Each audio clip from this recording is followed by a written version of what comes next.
Durante la semana pasada, la semana de cierre mensual, los índices accionarios a nivel internacional tuvieron un comportamiento positivo. Realmente marzo cierra como uno de los mejores meses desde casi los años 70, con valorizaciones mensuales bastante considerables en la mayoría de los índices, o al menos los más importantes a nivel internacional. En el caso de Estados Unidos se recibieron algunas cifras durante la semana pasada que generaron mayor calma en el mercado, como las cifras del sector vivienda, que recordemos que fue donde se originó, digamos, todo el problema de la crisis, y que ahorita por fin empieza a repuntar, al menos en términos de ventas de vivienda usada y de vivienda nueva, los cuales tuvieron un crecimiento considerable para el mes de febrero, luego de venir de meses en los que se tocaron fondo y en los que los precios de las viviendas venían bajando con muchísima fuerza. Con esta recuperación en estos datos, también tuvimos una recuperación en los índices de confianza del consumidor y de confianza del inversionista, los cuales también resultaron mayor a lo esperado por el mercado. Otra noticia adicional que se recibió con bastante optimismo fue el mejor dato de crecimiento económico para el último trimestre del 2008 en Estados Unidos, el cual había resultado siendo preliminarmente con decrecimientos mayor al 6%, y que en el dato revisado resultó ser un poco menor este decrecimiento, con lo que también tuvimos mayor optimismo en el mercado accionario, sobre todo en las acciones del sector industrial y del sector financiero, las cuales se espera que ya para el primer trimestre de este año reporten muchas mejores utilidades ante un ambiente de mayor calma en el sector financiero, y ante las mejoras sobre todo en el mercado de crédito y de vivienda, que deberían ya empezar a reactivar pues otros ámbitos de la economía y, por qué no, algunos referentes, digamos, al sector empleo. De todas maneras, esta semana pues ya empezamos con otro escenario, un poco más de turbulencia, pero para la semana pasada cerramos con valorizaciones en la renta variable, y en Europa también esto se vio transmitido, y en el caso de Asia también vimos valorizaciones considerables, algunas generadas por el repunte de los precios de las materias primas a principio de semana. Digamos, a lo último de la semana ya no vimos tanta fortaleza en el caso de las materias primas, pero continuamos viendo una fortaleza en el caso de las acciones. En el caso de Colombia, las valorizaciones también se dieron, pero fueron de forma mucho más moderada. Vimos un comportamiento lateral en el caso del IGBC y del Colcap, lo cual se explica pues porque todavía existe incertidumbre acerca de si el panorama de calma a nivel internacional podrá mantenerse a través de los primeros meses del año, o si por el contrario serán ciertos periodos de optimismo que se verán difuminados a través de los días. En el caso de Ecopetrol vimos algo de mayores niveles en precios, impulsados por el ruido de la asamblea de accionistas, en la cual se decretó un dividendo de 220 pesos por acción, que fue aprobado por los accionistas en esta reunión, y que además será pagadero en 3 cuotas para este año y no en 4 como se había previsto para el año pasado. En cuanto a la renta fija internacional, fue una semana bastante volátil. Recordemos que para la semana anterior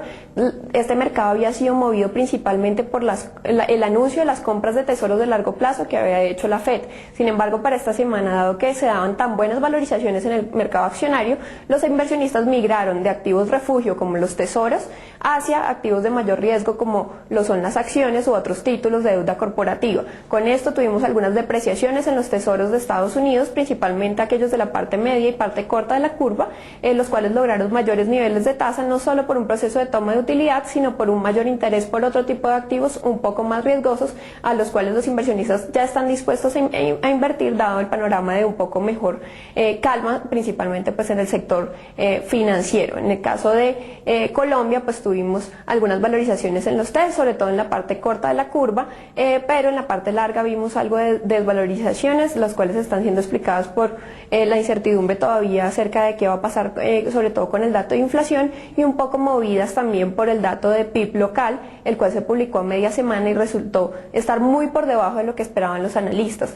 Si bien los analistas esperaban un proceso de desaceleración para la economía colombiana, no se esperaba que este fuera tan profundo, y mucho menos para el último trimestre del 2008, cuando el crecimiento se ubicó en terreno negativo, por lo cual si ya tuviéramos un segundo dato negativo para este primer trimestre, pues ya estaríamos en graves preocupaciones de posible recesión para Colombia. Con esto, pues el gobierno, después de este dato, anunció que posiblemente tendrá que ampliar su meta de déficit de este año por encima del 3%, y ahorita el interrogante es cómo va a ampliar esta meta, cómo va a ser financiada, va a financiarla por vía mercado TES, que lo vemos poco plausible, o la va a financiar por vía multilateral multilaterales o líneas de crédito externo que aún continúan abiertas. Entonces el mercado con esta incertidumbre logró algo de desvalorizaciones, como digo, en la parte larga de la curva, y estamos a la espera de mayores noticias para ver si estos niveles de depreciaciones pues continuarán, o si se trata pues de una toma de utilidad momentánea que luego se corregirá cuando recibamos el dato de inflación que se avecina, digamos, durante esta semana y que probablemente guíe el mercado por los próximos días. En el caso pues de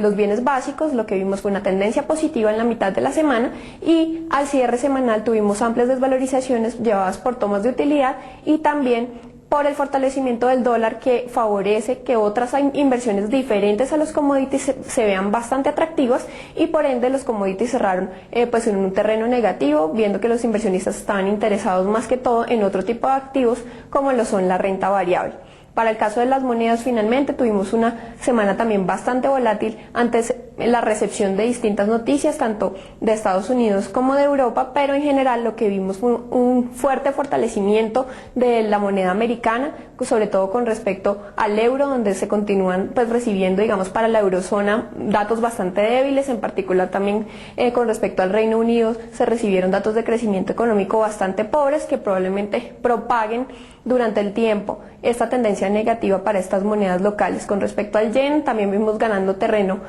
al dólar, dada pues este escenario de mayor calma en Estados Unidos. En cuanto al peso colombiano, pues lo vimos un poco también con la misma tendencia del euro, en semanas bastante volátiles y dándole la perspectiva de alcanzar de nuevo el 2.600 en sesiones recientes.